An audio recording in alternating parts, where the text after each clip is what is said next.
साथियों नमस्कार, मैं राधेश्याम कोठारी आप सभी का स्वागत करता हूं। आज हम यहां नौगांव में उपस्थित हैं और देश में चल रही तमाम प्रकार की समस्याएं, रोला विधानसभा में चल रही तमाम प्रकार की समस्याओं पे बात करने वाले हैं। और हमारे साथ कांग्रेस के काफ़ी पदाधिकारी जुड़े हैं जो अपने स्तर पर देश में चल रही समस्याओं पर बात कर रहे हैं और इनके समाधान के लिए क्या कुछ किया जा सकता है उन पर बात कर रहे हैं। तो सबसे पहले मिलाते हैं आपको इस ब्लॉक के जिम्मेदार ब्लॉक अध्यक्ष संजय जी।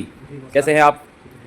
तो क्या कुछ कहना चाहेंगे? वर्तमान समस्याएं, वर्तमान परिस्थितियां क्या चल रही है विधानसभा परोला में? हमारे इस परोला विधानसभा में जो विधायक प्रतिनिधि है, विधायक जी अपनी मनमर्जी से काम कर रहे हैं। कहीं बांटे, कहीं कुछ। और जो मेन मूलभूत सुविधा हमारी हॉस्पिटल की हो गई, जो सड़कें हो गई, आज हमारे काश्तकार बहुत लोग परेशान है, जिससे रोड की समस्या है, अपने फसल को अगले मंडी तक नहीं पहुँचा पा रहे हैं। हमारी यहाँ पे नौगांव में मंडी है, इसका भी अभी कोई उद्घाटन नहीं हो पाया है यहाँ पे। और जैसे कि कई तमाम समस्या है, मरीज को यहाँ से हॉस्पिटल से देहरादून पर जाने में कम से कम 6 घंटे का टाइम लगता है। कोई सीरियस होगा उसके लिए कोई व्यवस्था नहीं है। रावत जी हैं और कांग्रेस का हाथ लिए बैठे हैं। सर, सबसे बड़ी समस्या क्या आपको लगती है जो परोला विधानसभा में है और जिस पर त्वरित कार्रवाई होनी चाहिए? पहले तो आपके सभी श्रोताओं को मेरा प्यार भरा नमस्कार। आपने सवाल किया कि विधानसभा में क्या समस्याएं हैं। अगर समस्या एक हो तो हम उस पर बात कर सकते हैं। समस्याएं अनेक हैं। हम शिक्षा पे बात करें, हम स्वास्थ्य पे बात करें, हम सड़कों पे बात करें, कुछ नहीं हो रहा है। आप देख रहे होंगे हमारे जो विधायक जी हैं जगह जगह भूमि पूजन कर रहे हैं। और सोचने वाला विषय, जिन योजनाओं पे वो लोग भूमि पूजन कर रहे हैं वो केंद्र सरकार की हैं। राज्य सरकार की कोई या फिर उनकी विधायक निधि की कोई योजना ऐसी नहीं है जहाँ भूमि पूजन करते हुए नजर आए। बड़ा दुख का विषय ये है, अभी आपने देखा होगा कि हमारे यहाँ पे 70-75 गाँव के आराध्य देव रुद्रेश्वर महादेव का मेला हुआ। 1 साल पहले वो मेले में आए, उन्होंने वहाँ अपना एक बयान दिया। बहुत ट्रोल हो रहा है आजकल कि अब जब दोबारा आप मेले में आओगे तो चमचमाती रोड पे आओगे। तो लोगों ने इस बार उस चीज़ को दोबारा उठाया, पर विधायक जी का कोई भी इसके ऊपर वक्तव्य नहीं आया। हम बात करेंगे शिक्षा की और स्वास्थ्य, दोनों साथ में। क्यों? अभी आपने सुना होगा कि बरनीघाट में डिग्री कॉलेज खुला है। डिग्री कॉलेज बिल्डिंग तो बनी नहीं, तो खुला कहाँ? जो पुरानी स्कूल थी उसके अंदर। यहाँ पे सर मैं थोड़ा रोकना चाहूँगा। एक वीडियो लगातार वायरल हो रही थी, वहाँ पे कोई इंटर कॉलेज या किसी की बिल्डिंग वहाँ पे दिखाई जा रही थी, उसको साफ करने की या कुछ मेंटेन करने की बात की जा रही थी कुछ। जी, वही इसमें मैं आ रहा हूँ। वो वीडियो चल के वो बोल रहे हैं कि तारे लगेंगी, शीशे लगेंगे। ठीक है, आप डिग्री कॉलेज खोलो। अगर आप पुराने विद्यालय के अंदर डिग्री कॉलेज खोल सकते हो तो जो हमारा स्वास्थ्य विभाग की इतनी बड़ी बड़ी बिल्डिंग है वहाँ मशीनें नहीं ला सकते।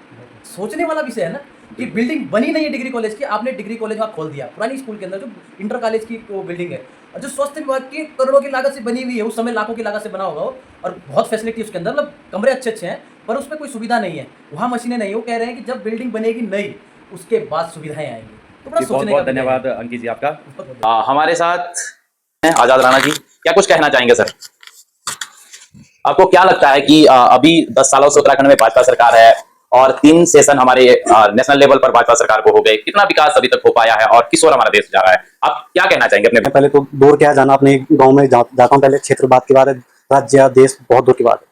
सबसे पहले मैं ये कहना चाहता हूँ कि हमारे गांव में जो 2012 में सड़क का निर्माण हुआ था, अभी तक जो है सड़क का डामरीकरण नहीं हुआ। कांग्रेस के टाइम पे 2012 में बनी थी सड़क। अब बीजेपी, तब से बीजेपी सरकार कंटिन्यू 10 सालों से अभी तक डामरीकरण नहीं हुआ। अब विधायक जी को कई बार ज्ञापन दिया, लिखित में बोला और मौखिक में बोला। विधायक जी ने आश्वासनामे से ये दिया है कि आज नहीं तो कल हो जाएगी, इस बार हो जाएगी, अगली बार हो जाएगी। पूरे 5 साल खत्म होने वाले, इलेक्शन आने वाले हैं, लेकिन अभी तक रोड का डामरीकरण नहीं हुआ है। अब इस आजकल खासकर बरसात के मौसम में सड़क में जो है बहुत चांस है दुर्घटना होने के। बुजुर्ग हो, महिलाएं हो, किसान हो या मरीज हो, रास्ते में दुर्घटना के चांस इतने बन रखे कि हद से भी ज्यादा। अब राधे जी, अभी आजाद भाई ने बताया कि उनके खानसी गांव की जो सड़क है वो वर्ष 2012 में कार्य शुरू हो चुका था और मेरे ख्याल से 1 साल के अंदर, 2 साल, 1.5 साल के अंदर वो कटकर खानसी पहुंच चुकी थी। उस भाजपा सरकार 2014 में ही है, 2012 में कांग्रेस गवर्नमेंट हुआ करती थी। और यकीनन अगर हम माने और कहें सड़कें, अगर गाँव तक सड़कें पहुंचाने का जो सच में काम कर रही थी वो कांग्रेस कर रही थी। माना सरकार अगर 2014 में बदल गई थी, जो झूठ बोल के इन्होंने हिंदू खतरे में बोल के जो देश को पूरे झूठे जाल में फंसाया और सरकार में आगे एक झूठ को अगर कितनी बार, हजारों बार बोलोगे तो कहीं ना कहीं अपना प्रभाव डालता है, लेकिन एक दिन भी वो झूठ भी ध्वस्त होता है। लेकिन 2012 में जो सड़क बनी, 2014 के बाद जब बीजेपी सरकार आई तो 14 के बाद 2026 हो गया है। अगर सच में इन लोगों ने विकास किया होता सड़कों का तो 2012 की बनी सड़क 2026 तक पक्की क्यों नहीं हो पाई?